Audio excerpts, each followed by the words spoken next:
చిన్నప్పుడు మరి చందమామలో ఇప్పుడు ఉందో లేదో కానీ చందమామలో ఒక సీరియల్ కథ ఉండేది. బేతాళ విక్రమార్కుడి కథ. చెట్టు మీద శవాన్ని భుజాన వేసుకుని ఎప్పటిలాగా మౌనంగా విక్రమార్కుడు శ్మశానం కేసి నడవసాగాడు. దానిలో ఉన్న బేతాళుడు రాజా అని ఒక కథ చెప్తాడు. ఈ కథకు సమాధానం తెలిసి కూడా నువ్వు చెప్పకపోయావంటే నీ శిరస్సు 1000 ఒక్కలవుతుంది అని చెప్తాడు. ఆ కథ చెప్పిన తర్వాత ఒక ప్రశ్న వేస్తాడు. ఆ ప్రశ్నకు సమాధానం చెప్తాడు. మళ్ళా శవం వెళ్ళి చెట్టు మీద ఎలాడుతుంది. మళ్ళా విక్రమార్కుడు మళ్ళా శవాన్ని భుజాన్ని వేసుకుని మళ్ళా దిగుతాడు. మళ్ళీ ఒక కథ. ఇదంతా రొటీన్గా సీరియల్ లాగా జరుగుతూనే ఉంటుంది. చందమామ బొమ్మల పుస్తకం, కథల పుస్తకం ఉన్నంత కాలం ఈ బేతాళ విక్రమార్కుడి కథ నడుస్తూనే ఉంటుంది. ఎక్కడ ఎండింగ్ ఉండదు. ఆ విధంగా ఇది ఈ కథ. 1వ ఛార్జ్షీటు, 2వ ఛార్జ్షీటు, 3వ ఛార్జ్షీటు, ఇలా ఛార్జ్షీట్లు వేసుకుంటూ వెళుతున్నారు. దీని యొక్క ప్రధానమైన ఉద్దేశం ఏంటో ఇప్పటికే చదివేవారికి, విఘ్నులకి, రాష్ట్ర ప్రజానీకానికి చాలా క్లియర్గా అర్థమై ఉంటుంది. అదేంటంటే జగన్మోహన్ రెడ్డి గారికి సన్నిహితంగా మెరిగిన వారిని, లోకేష్ గారికి, చంద్రబాబు నాయుడు గారికి కక్ష ఉన్న వాళ్ళని ఈ కేసులో గుచ్చి జైల్లో పెట్టడం, ఆ జైలు నుంచి బయటికి రాకోకుండా నిర్బంధించేటటువంటి కార్యక్రమం సుదీర్ఘకాలం, ఎంతకాలం అయితే అంతకాలం చేసేటటువంటి కార్యక్రమం చేయటం అనేదే దీనిలో ఉద్దేశం. వాళ్ళు జైల్లో ఉంటే చంద్రబాబు నాయుడు గారు, లోకేష్ గారు ఒక పైచాచికమైన ఆనందాన్ని పొందటం. ఎందుకంటే చంద్రబాబు నాయుడు గారిని జైల్లో వేసి 53 రోజుల పాటు జైల్లో ఉన్నాడు కాబట్టి జగన్మోహన్ రెడ్డి గారు చుట్టూరా ఉన్నటువంటి వ్యక్తులు కూడా జైల్లో ఉంటే ఒక రాక్షసానందాన్ని అనుభవించాలనేటువంటి ఒక పొలిటికల్ వెండెటాతో, రాజకీయ కక్షతో ప్రారంభమైనటువంటి కేసు ఈ కేసు. దీనిలో సరే చాలామందిని పెట్టారు. ఒక 3-4 బెయిల్ మీద బయటకు కూడా వచ్చినటువంటి విషయం మీ అందరికీ తెలుసు. ఆ బెయిల్ మీద ఎందుకు బయటకు వచ్చారో కూడా అందరికీ విఘ్నులైనటువంటి వారికి తెలుసు. ఏ వ్యక్తి అయినా నేరారోపణ చేయబడినటువంటి వ్యక్తి ఎఫ్ఐఆర్లో అరెస్ట్ అయితే 90 రోజుల లోపల ఆయన మీద అభియోగ పత్రాన్ని పెట్టకపోతే, వ్యాలిడ్ ఛార్జ్షీట్ని ఫైల్ చేయకపోతే ఆ ముద్దాయి, ఆ నేరారోపణ చేయబడినటువంటి వ్యక్తి ఆటోమేటిక్గా రిలీజ్ అవ్వాలనేది సిఆర్పిసి చెబుతున్నటువంటి విషయం. అది ఒక ఫండమెంటల్ రైట్గా కూడా భావించేటటువంటి అంశం. దానిలో భాగంగానే మొన్న 3 మన ధనుంజయ రెడ్డి గారు, కృష్ణమోహన్ రెడ్డి గారు, బాలాజీ గారు వ్యాలిడ్ ఛార్జ్షీట్ని ఫైల్ చేయటంలో సిట్ పూర్తిగా విఫలమవటం వలన, ఆ ఛార్జ్షీట్ని తిప్పి పంపటం వలన వారి 3కి రిలీజ్ ఇవ్వటం జరిగింది. బయటకు రావడం కూడా జరిగింది. తర్వాత అది బయటికి రావడం తప్పని హైకోర్టులో ఫైల్ చేశారు. అది పెండింగ్లో ఉంది. దానికి మా వాదనలు వినిపించేటటువంటి కార్యక్రమం చేస్తాం. ఏంటంటే ఒకరిని తీసుకెళ్ళి లోపల పెడితే వాళ్ళు ఎంతకాలమైనా దానిలో ఉంచే విధంగా కార్యక్రమాలు చేయాలనేటువంటి ఒక దురుద్దేశంతో కూడుకున్నటువంటి కేసు ఇది. ఒక అభూత కల్పనలు. ఆ కథలు చదువుతూ ఉంటే చాలా విచిత్రంగా ఉంటాయి. ముఖ్యంగా ఈనాడు, ఆంధ్రజ్యోతిలో రాస్తున్న ఫ్రంట్ పేజీలో రాస్తారు ఈ కథ. ఒక్కోసారి ఒక కథ రాస్తుంటారు. ఆ కథలు చాలా ఆసక్తికరంగా ఉంటాయి. కారణం ఏంటంటే అవన్నీ కల్పిత కథలు, వాస్తవంగా జరిగినటువంటి కథలు కాదు. కాబట్టి వాళ్ళ కవితా ధోరణి అనండి, లేకపోతే ఆ రచనా ధోరణి అనండి, చాలా అద్భుతంగా ఉంటుంది. సరే, ఒకదానికి కూడా పొంతన కుదరదు అనుకోండి. ఆ పొంతన కుదరదని చెప్పేసి మొన్న ఫస్ట్ ఛార్జ్షీట్ని న్యాయస్థానం తిప్పి పంపించింది. మన తర్వాత ఏదో సరి చేసి మళ్ళీ పంపించేటటువంటి కార్యక్రమం చేశారు. దీనిలో చెవిరెడ్డి గారు అబ్బాయి, చెవిరెడ్డి గారి కుటుంబాన్ని, చెవిరెడ్డి గారిని వ్యక్తిత్వ హననం చేయటం కోసం వారు పడుతున్నటువంటి తాపత్రయం చూస్తే నాకు చాలా బాధేస్తుంది. ఎందుకంటే చెవిరెడ్డి భాస్కర్ రెడ్డి చాలా మంచి వ్యక్తి. ఆయన విపరీతమైన దైవభక్తుడు. చీమకు కూడా హాని చేయనటువంటి వ్యక్తి. సరే, రాజకీయాల్లోకి వచ్చాడు, తోడా చైర్మన్గా చేశాడు, శాసనసభ్యుడిగా చేశాడు, మొన్న పార్లమెంటుకు నిలబడ్డాడు, ఓటమి పాలయ్యాడు. రాజకీయాల్లో ఓటములు సహజంగా జరుగుతూ ఉంటాయి. అలాంటి వ్యక్తిని ఏదో ఒక విధంగా వేధించాలి. ఎందుకు వేధించాలి? జగన్మోహన్ రెడ్డి గారిని కనిపెట్టుకుని ఉంటున్నాడు. ఆ రోజు రాజశేఖర రెడ్డి గారిని కనిపెట్టుకుని ఉన్నాడు.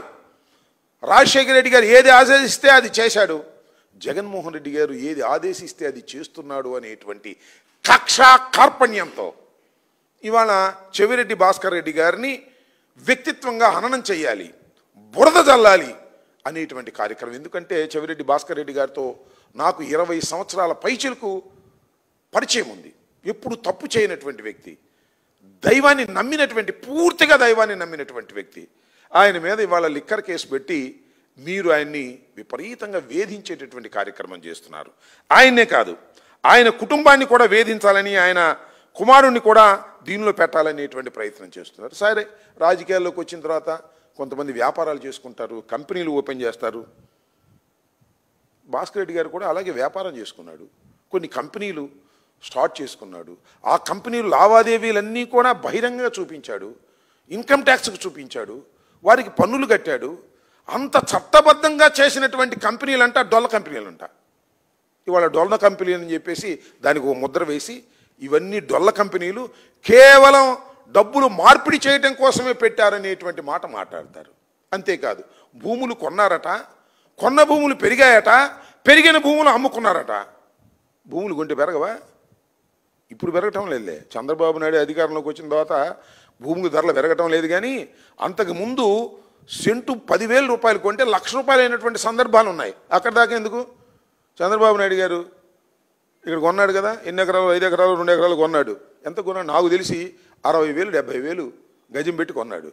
అంతకుముందు ఎంత దాని ధర? ఆయనకి అమ్మినోడు స్కామ్ చేసినట్టేనా? భూముల ధరలు పెరిగితే ఆయనకి లాభం వస్తుంది అమ్ముకున్నవాడికి. ఇలా భూములు కొని అమ్మినా కూడా అవి చాలా లాభాపేక్షతో చేశారనేటువంటి మాటలు మాట్లాడేటటువంటి ప్రయత్నం చేస్తున్నారు. ఈనాడు, ఆంధ్రజ్యోతి. అసలు ఇన్వెస్టిగేషన్ టీం అంటే, స్పెషల్ ఇన్వెస్టిగేషన్ టీం అంటే పోలీసు వారు కాదు. ఈనాడు, ఆంధ్రజ్యోతి వాళ్ళు రాస్తారు ముందు. మొన్న ఈ నెల 13వ తేదీన ఈనాడు, ఆంధ్రజ్యోతి దినపత్రికలు 2 అనుకునే రాస్తారు. ఒకరికొకరు మాట్లాడుకుని ఇవాళ చెవిరెడ్డి మీద రాద్దాం, ఇవాళ రాంబాబు మీద రాద్దాం, ఇవాళ కేసీ రెడ్డి మీద రాద్దాం, ఇవాళ జగన్మోహన్ రెడ్డి గారి మీద రాద్దాం, ఇవాళ చెవిరెడ్డి భాస్కర్ రెడ్డి గారి అబ్బాయి మీద రాద్దాం, ఇవాళ మన కరుణాకర్ రెడ్డి గారి మీద రాద్దాం అని రాద్దామని అనుకుని వీళ్ళిద్దరూ కలిసికట్టుగా ఒకే రోజు ఒకే రకమైన కథనాలు రాస్తుంటారు. ఆంధ్రజ్యోతిలో రాశారు భాస్కర్ రెడ్డి గారి మీద వారి వ్యక్తిత్వాన్ని దెబ్బతీయటానికి 36 కోట్ల విలువైన భూమిని 2.93 కోట్లకు తన పరం చేసుకున్నాడంట. ఒక పూజారి గారి భూమిని చౌకగా. వాళ్ళ అబ్బాయి సవాలు విసిరాడు, అయ్యా 36 కోట్లకు మేము కొన్నామని చెప్తున్నారు కదా, దాని విలువ 36 కోట్లు, మేము కేవలం 2.93 లక్షలకే దాన్ని స్వాధీనం చేసుకున్నామని మీరు చెప్తున్నారు కదా, దీనిలో 10% 3.5 crores మీరు తీసుకోండి అని సవాల్ చేశారు. ఇంత భలే చౌక బేరం అండి. ఆంధ్రజ్యోతికి, ఈనాడుకి, రామోజీరావు గారి అబ్బాయి ఆయన పేరేంటి, కిరణ్కి, అదేవిధంగా రాధాకృష్ణకి 3.5 కోట్లకు మీరు కొనండి, రెడీగా ఉన్నారు. 36 కోట్ల భూమిని మీరు రాశారుగా, కొనండి, సిద్ధంగా ఉన్నాడు. కొనగలరా? ఊరినే రాత రాసి అవతల బారేయటమే, బురద జల్లేసేయటమే, బురద ఇసిరేయటమే. కేవలం అది పనికొచ్చేటటువంటి భూమి కూడా కాదు. యాక్చువల్గా అది దానిలో ఇల్లు కట్టుకోవడానికి ఇల్లు కాదు, అది బఫర్ జోన్లోకి వస్తుంది. ఆ బఫర్ జోన్లోకి వచ్చేది కేవలం మొక్కలు మాత్రమే పెంచుకోవడానికి మాత్రమే పనికొచ్చేటటువంటి భూమిని కొని దాన్ని కొద్దిగా ల్యాండ్ సరి చేసి వాళ్ళ కాంట్రాక్టులకి డబ్బులు కడితే అదొక పెద్ద స్కామ్ అని దీనిలో చిత్రీకరించేటటువంటి కార్యక్రమం చేస్తున్నారు. ఎంత దుర్మార్గం అని అడుగుతా ఉన్నా. భాస్కర్ రెడ్డి గారి మీద కేసు పెట్టదలుచుకుంటే పెట్టారు, లోపల పెట్టదలుచుకుంటే పెట్టారు. అంటే ఇక బయటికి రాకోకుండా ఉండటం కోసం పుంఖాలుగా స్టోరీలు, పుంఖాలుగా ఛార్జ్ షీట్స్. అంతేకాదు, చివరికి సజ్జల భార్గవరెడ్డి ఆయన మీద కక్ష, సోషల్ మీడియాని మాకు మెయింటైన్ చేశాడు కాబట్టి, సజ్జల వారి కుమారుడు కాబట్టి సజ్జల భార్గవరెడ్డి గారి మీద కూడా ఏదో ఒక విధంగా కేసు పెట్టాలనేటువంటి ఉద్దేశంతో ఆయన ఒక కంపెనీ స్టార్ట్ చేసుకున్నాడు. అంతకుముందు కూడా అతను వ్యాపారం చేశాడు, ఇంకా రాకముందు ఒక కంపెనీ స్టార్ట్ చేశాడు. దాని లావాదేవీలే జరగల, బ్యాంక్ అకౌంట్ కూడా రాలా, అది స్కామ్ అంట. దాని గురించి పెద్ద గందరగోళం చేసేటటువంటి కార్యక్రమం సిట్టు వాళ్ళు చేస్తున్నారు. అంటే ఆయన కూడా రోపలేద్దాం, ఎవరు దొరికితే ఆయన రోపలేద్దాం అనేటువంటి ఉద్దేశంతో ఈ విధంగా వ్యవహరిస్తూ ఉన్నది ఈ స్పెషల్ ఇన్వెస్టిగేషన్ టీం అని సందర్భంగా నేను మనవి చేస్తున్నా. ఒకసారి మీ అందరికీ నేను చెప్పదలుచుకుంది ఏంటంటే 21/6/25 ఈనాడు డేట్స్ ఉన్నాయి. 28/6 ఈనాడు, 2/7 ఈనాడు, 3/7 ఈనాడు, 3/8 ఈనాడు, 4/8 ఈనాడు, 26/8 ఈనాడు, 11/9 ఈనాడు, ఈనాడు 13/9 ఈనాడు, 16/9 ఈనాడు. ఇవన్నీ ఒక్కసారి 16/9 ఈనాడు. ఒక్కసారి ఈనాడులో రాసినవి, ఆంధ్రజ్యోతిలో రాసినవి న్యాయ నిపుణులు ఎవరన్నా ఉంటే, న్యాయవాదులు ఎవరన్నా ఉంటే ఒక్కసారి ముందు పెట్టుకు చూడండి. ఇంక ఛార్జ్ షీట్ చదవాల్సిన అవసరం లేదు. There is no need of seeing charge sheet. న్యాయ నిపుణులను అడుగుతా ఉన్నా, న్యాయవాదులకు చెప్తా ఉన్నా, ఒక్కసారి ఇవన్నీ పెట్టుకు చూస్తే ఖచ్చితంగా ఛార్జ్ షీట్ తయారైపోద్ది. అంటే ఛార్జ్ షీట్ తయారు చేసింది స్పెషల్ ఇన్వెస్టిగేషన్ టీము కాదు, ఈనాడు, ఆంధ్రజ్యోతి, TV5 ఈ వార్తలన్నీ కలిపి ఛార్జ్ షీట్ తయారు చేస్తారు. ఇది అతకదు. అతకపోతే జడ్జి గారు ఒప్పుకొని తిప్పి పంపిస్తారు. మీరు చూశారు, 11 కోట్ల రూపాయలు సీజ్ చేశామన్నారు కేసీరెడ్డిది. దాని మీద కేసీరెడ్డి పిటిషన్ పెట్టాడు. ఇవి బ్యాంకులో మీరు డిపాజిట్ చేస్తున్నారు, ఈ బ్యాంకులో డిపాజిట్ చేసే డబ్బుల్ని వేరే సపరేట్గా పెట్టండి, దాని నోట్ల మీద ఉన్న నెంబర్లు కూడా నోట్ చేయండి అని. అవి ఎప్పుడు ప్రింట్ అయినాయో తెలుస్తాయి అని. లేదు కలిపేశాం అన్నారు. కలిపేస్తే మీరు కౌంటర్ ఫైల్ ఇవ్వమన్నారు. కౌంటర్ ఫైల్ ఇంతవరకు లేదు. ఎంత తిమ్మిడి బొమ్మిని పడ్డారో, ఎంత గందరగోళం పడ్డారో మీ అందరూ చూస్తూనే ఉన్నారు. కోర్టు వారు అడిగినటువంటి ప్రశ్నలకు సమాధానం చెప్పలేక ఈ 11 కోట్ల వ్యవహారంలో సిట్టు ఎన్నిసార్లు సిట్ అయిందో, ఎన్నిసార్లు స్టాండ్ అయిందో నేను ప్రత్యేకంగా చెప్పాల్సిన అవసరం లేదు. ఇది ఎలా జరుగుతుందంటే ఒక అద్భుతమైన కథను అల్లినప్పుడు జరుగుతుంది. ఒక వాస్తవాన్ని ప్రజెంట్ చేసినప్పుడు ఇలా జరగదు. ఒక అద్భుతమైన కథను అల్లి కథలుగా చెప్పి పొలిటికల్ వెండేటాతో వైఎస్ఆర్ కాంగ్రెస్ పార్టీ కార్యకర్తల్ని, నాయకుల్ని వేధించాలనుకున్నప్పుడు మాత్రమే జరుగుతుంది. దీనిలో భలే డైలాగులు ఉంటాయి. కీలకమైన నిందితుడు, ప్రధాన నిందితుడు, ప్రాథమిక లబ్ధిదారుడు, అంతిమ లబ్ధిదారుడు. ఏందో మరి నాకు అర్థం కదా. కొత్త మాటలన్నీ పెట్టేసి రాసేస్తుంటారు కథలో. ప్రాథమిక లబ్ధిదారుడు అంట, అంతిమ లబ్ధిదారుడు అంట, కీలక లబ్ధిదారుడు అంట. మొత్తం ఎలక్షన్లో అంటే ఈ డబ్బులన్నీ పెట్టి ఖర్చు పెట్టేశారండి. అందుకని డబ్బులు పట్టుకోవడానికి లేదు కదా, ఇప్పుడు దొరకవు కదా, అందుకని ఆ మొక్క పెట్టేశారు. వీళ్ళందరూ అంతా ఎన్నికల ఖర్చంతా కూడా వైఎస్ఆర్ కాంగ్రెస్ పార్టీకి 250 కోట్ల రూపాయలు ఈ చెవిరెడ్డి భాస్కర్ రెడ్డి తదితరులు పంచారనేటువంటి కార్యక్రమం చేస్తున్నారు. ఆధారాలు లేని ఆరోపణలు, ఆధారాలు ఇట్టి పరిస్థితుల్లో దొరకనటువంటి కార్యక్రమాలు ఇవన్నీ చేస్తున్నారు. నిజంగా లిక్కర్ స్కామ్ జరిగే అవకాశమే లేనటువంటి కార్యక్రమం 5 సంవత్సరాల పాటు కూడా. ఎందుకంటే ప్రభుత్వమే లిక్కర్ అమ్మింది, ఎవరు ప్రైవేట్ వ్యక్తులు అమ్మలేదు. డిస్టిలరీ నుంచి తీసుకొచ్చారు, అవుట్లెట్స్ పెట్టి అమ్మినటువంటి సందర్భం ఉంది. అంతే తప్ప మధ్యలో అమ్ముకోవడానికి అవకాశం ఇవాళ ఉంది.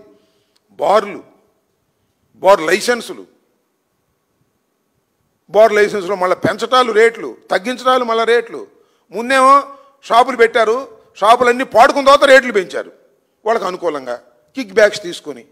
ఇవన్నీ స్కాములు చేస్తున్నది తెలుగుదేశం ప్రభుత్వం, కూటమి ప్రభుత్వం, నారా చంద్రబాబు నాయుడు గారు, లోకేష్ గారు తప్ప మరొకరు కాదు. ఇదంతా కూడా పొలిటికల్గా. దీనిలో ఏమనుకుంటున్నానంటే పాపం చంద్రబాబు నాయుడు గారు చాలా అనుభవజ్ఞుడే, కానీ ఎందుకనో ఆవేశంలోనో ఆక్రోశంలోనో తెలివిని వీడుతున్నారు. ఏదో ఒక విధంగా వైఎస్ఆర్ కాంగ్రెస్ పార్టీని అణిచేయాలని, అందరినీ లోపల పెట్టేస్తే భయపడిపోతారని, భయపడిపోతే ఇక తనకు ప్రత్యర్థి పార్టీ ఉండదని, ఎలాగూ పవన్ కళ్యాణ్ తనమ్మటే ఉన్నాడు, బీజేపీ తనమ్మటే ఉంది కాబట్టి ప్రత్యర్థి పార్టీ జగన్మోహన్ రెడ్డి గారి వైఎస్ఆర్ కాంగ్రెస్ పార్టీ ఉండదని, దాన్ని నాశనం చేద్దామనేటువంటి ఒక కుట్రపూరితమైనటువంటి ఉద్దేశంతో, ఆధారాలు లేని ఒక అభూతమైన కల్పనతో ఈ సిట్టు ద్వారా కేసులు పెట్టించేటటువంటి కార్యక్రమం చేసి మమ్మల్ని అణచాలని చూస్తున్నారు. కానీ ఒకటి మర్చిపోతున్నారు, ఎంత అణిచినా కూడా వైఎస్ఆర్ కాంగ్రెస్ పార్టీ అణిగిపోయేటటువంటి పార్టీ కాదనే విషయాన్ని మీరు గుర్తుపెట్టుకోవాలి. డాక్టర్ వైఎస్ రాజశేఖర రెడ్డి గారి మరణం తర్వాత ఆరంభమైనటువంటి ఈ రాజకీయ పార్టీ అనేక ఒడిదుడుకులు ఎన్నుకున్నది. అనేక సందర్భాల్లో అనేక ఒడిదుడుకులు ఎన్నుకొని నిలబడినటువంటి రాజకీయ పార్టీ. ఈ రాజకీయ పార్టీని ఏదో నాశనం చేసేస్తాము, తొక్కేస్తాము అంటే సాధ్యపడేటువంటి అంశం కాదనే విషయాన్ని దయచేసి నారా చంద్రబాబు నాయుడు గారు, లోకేష్ గారు గమనించాలని మనం చేస్తున్నా. ఇలాంటి తప్పుడు కేసులు పెట్టి బెదిరించాలని ప్రయత్నం చేయటం చాలా దురదృష్టకరమైనటువంటి పరిణామంగా నేను భావిస్తున్నాను. భారత రాజకీయాల్లో ఈ రకమైనటువంటి దౌర్భాగ్యమైనటువంటి రాజకీయ కక్షలతో మీరు పెట్టేటటువంటి ప్రయత్నం చేస్తున్నారు. ఇంకా నిజంగా లిక్కర్ అంటే 14-19 కాలంలో జరిగినటువంటి స్కామ్ ఇంత అంత స్కామ్ కాదు. చంద్రబాబు నాయుడు గారి మీద అప్పుడు లిక్కర్ స్కామ్ కేసు కూడా ఉంది. దాని మీద బెయిల్లో ఉన్నాడు చంద్రబాబు నాయుడు గారు. ఇవాళ అంటున్నాడు ఆయన ఎవరో మొన్న ఆయన జగన్మోహన్ రెడ్డి గారు మీరు వెళ్ళండి కోర్టులకి, విచారణ జరిపించండి తొందరగా అని. చంద్రబాబు కూడా చేయొచ్చుగా విచారణ. అన్ని స్టేల మీద బతుకుతున్నాడు చంద్రబాబు నాయుడు గారు. మా మీద సవాల్ చేయడానికి మాత్రం సిద్ధంగా ఉంటాడు. చంద్రబాబు నాయుడు గారు కూడా అంటున్నాడు రా దమ్ముంటే అసెంబ్లీకి అని. నువ్వేమైపోయావా అసెంబ్లీకి రాకుండా? ఏడ్చి మరీ పారిపోయినటువంటి సందర్భం ఉంది కదా. నువ్వు మళ్ళీ మమ్మల్ని సవాల్ చేస్తున్నావు. ఇలాంటి పనికిమాలిన సవాళ్ళు, ఇలాంటి పనికిమాలిన కేసులు పెట్టి వైఎస్ఆర్ కాంగ్రెస్ పార్టీని అణచాలని ప్రయత్నం చేయటం చాలా దురదృష్టకరమైనటువంటి పరిణామం. ముఖ్యంగా చెవిరెడ్డి భాస్కర్ రెడ్డి గారి మీద వ్యక్తిత్వంగా ఆయన హననం చేయాలనేటువంటి ఒక దుర్బుద్ధితో ఆయన మీద మీరు ఈ కేసులు పెట్టి వెంటాడుతూ ఉన్నారు. దీని ఉసురు మీకు కొడుతుందని కూడా ఈ సందర్భంగా నేను చెప్పదలుచుకున్నాను. భాస్కర్ రెడ్డి కానీ లేదా ఈ కేసులో ముద్దాయిలు కానీ ఎవరి మీద మీరు సరైనటువంటి ఆధారాలు చూపేటటువంటి శక్తి మీకు లేదు. కారణం ఇది అవాస్తవమైనటువంటి కేసు. దీనిలో స్కామ్ ఎక్కడా లేకపోయినా స్కామ్ ఏదో ఉందనేటువంటి భ్రమ కల్పించే విధంగా మీరు నాటకం ఆడుతూ ఉన్నారు. ముందేమో 50,000 కోట్లు అన్నారు, తర్వాత 30 అన్నారు, తర్వాత 18 అన్నారు, ఇప్పుడు 3,500 మొన్న నిన్న చార్జ్షీట్లో పడేసిన 3,500 కోట్ల రూపాయలు అనేటువంటి మాట మాట్లాడుతూ ఉన్నారు. పొంతం లేదు. మీ ఆర్గ్యుమెంట్స్కి మీకే పొంతం లేనటువంటి ఒక దురదృష్టకరమైనటువంటి ప్రచారాలు మీరు చేస్తున్నారు. ప్రజలు నమ్ముతున్నారని మీరు అనుకుంటున్నారు. ప్రజలు నమ్మడానికి సిద్ధంగా లేదు. ప్రజలు నవ్వుతున్నారని కూడా ఈ సందర్భంగా నేను మీ ద్వారా ప్రజలకు చెప్పదలుచుకున్నాను. అలాగే సిట్టుకి చెప్పదలుచుకున్నాను. అదేవిధంగా లోకేష్కి, నారా చంద్రబాబు నాయుడు గారికి కూడా చెప్పదలుచుకున్నాను. ఇలాంటి తప్పుడు కేసులు పెట్టి వైఎస్ఆర్ కాంగ్రెస్ పార్టీని అప్రదిష్ట పాలు చేయాలని మీరు అనుకుంటే వైఎస్ఆర్ కాంగ్రెస్ పార్టీ అప్రదిష్ట పాలు కాదు కదా, దేదీప్యమానంగా మళ్ళా పెరుగుతుందనే విషయాన్ని దయచేసి గమనించవలసిందిగా కోరుతున్నాను.